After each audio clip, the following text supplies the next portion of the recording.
Imagine एक आदमी जो बाहर से दुनिया का सबसे पावरफुल इंसान लगता है, जिसके पास पैसा है, रिस्पेक्ट है, लोग उससे डरते हैं, लेकिन अंदर से वो इतना टूटा हुआ है कि उससे पैनिक अटैक्स आते हैं और वो अपनी प्रॉब्लम्स डिस्कस करने जाता है एक थेरेपिस्ट के पास।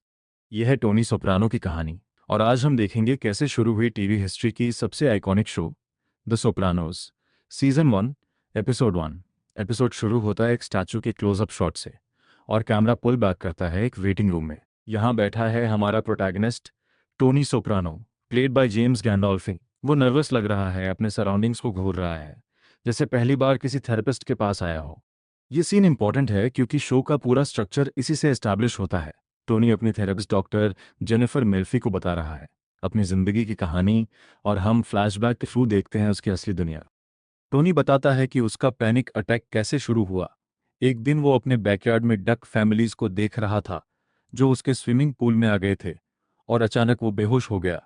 ये डक सिंबॉलिज्म पूरा सीजन चलेगा, फैमिली, कनेक्शन और लॉस का मेटाफर। अब हम देखते हैं टोनी की असली जिंदगी। वो वेस्ट मैनेजमेंट बिजनेस में है, लेकिन ये सिर्फ एक कवर है। असल में टोनी एक न्यू जर्सी माफिया क्रू का एक्टिंग बॉस है। हम मिलते हैं उसके क्रू से।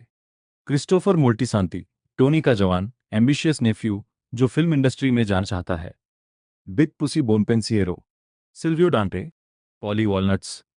ये सब कैरेक्टर्स एस्टैब्लिश होते हैं कैजुअल कॉन्वर्सेशंस के थ्रू, पास्ता खाते हुए, जोक्स करते हुए, लेकिन हर बात के पीछे बिजनेस चल रहा होता है।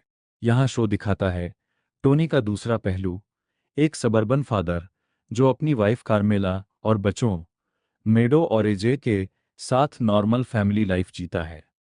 घर में ब्रेकफास्ट टेबल पे कॉन्वर्सेशन दिखाई जाती है जो बिल्कुल किसी भी अमेरिकन फैमिली जैसी लगती है। School, college applications, homework. लेकिन हम जानते हैं कि इस टेबल पे बैठने वाला आदमी रात को क्या करता है। ये contrast domestic normalcy versus criminal double life पूरे शो का कोर थीम है।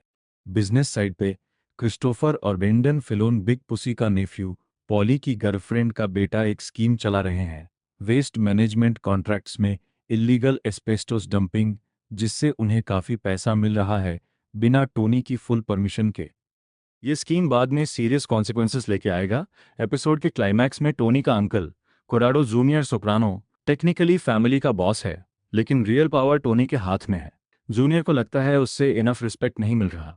जूनियर डिसाइड करता है एक रेस्टोरेंट ओनर वीटो को टारगेट करना, जो टोनी का अक्वेंटेंस है। टोनी बीच में आता है वीटो को बचाने के लिए, जिससे जूनियर और ज़्यादा फ्रस्ट्रेटेड हो जाता है। ये conflict old guard versus new leadership season का मेजर प्लॉट थ्रेड बन जाएगा। टोनी अपनी माँ लिविया से मिलने जाता है। ये कैरेक्टर बहुत इंपॉर्टेंट है। लिविया मैनिपुलेटिव, कोल्ड और पैसिव अग्रेसिव है। वो टोनी के डिसीजंस में इंटरफेयर करती है, जैसे उससे एक रिटायरमेंट होम में भेजने का प्लान। थेरेपी सेशंस में हम समझते हैं कि टोनी की माँ के साथ रिलेशनशिप ही उसके एंग्जाइटी और पैनिक अटैक्स का रूट कॉज है। एक सब प्लॉट में टोनी और उसका क्रू एक पुराने दोस्त एलेक्स महाफी को ढूंढते हैं, जो उनसे पैसा उधार लेके मैंने भाग गया था। यह सीक्वेंस शो का पहला मेजर वायलेंस सीन है, जब टोनी और सिल्वियो यूज ढूंढ लेते हैं और सीधा कन्फ्रंट करते हैं।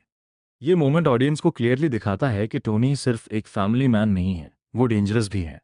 एपिसोड के क्लाइमैक्स में वही डक्स जो टोनी के पूल में आए थे अचानक उठ जाते हैं। ये मोमेंट टोनी को इमोशनली ब्रेक कर देता है।